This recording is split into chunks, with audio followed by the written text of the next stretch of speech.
Macam mana Nabil? Dah berapa hari kat hospital? 3 hari dah. Aku risaulah.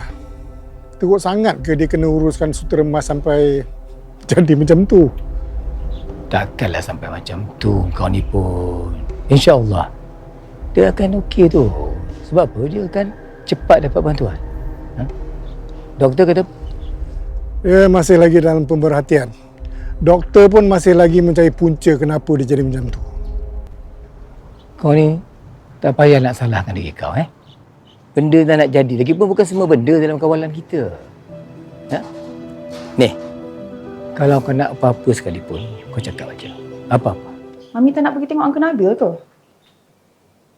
Mami! Apa? Mami, you tak nak pergi tengok Uncle Nabil ke hospital tu? Tengoklah nanti. Mami busy lah. Mami tak bolehlah macam tu. Ma tahulah Mami nak Uncle Nabil tu gone, tapi jangan nampak sangat. Kenalah pergi tunjuk muka, tunjuk empathy. Macamlah Mami tak pernah berlakon.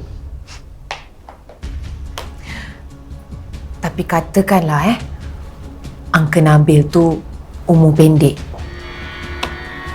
Daddy akan take over.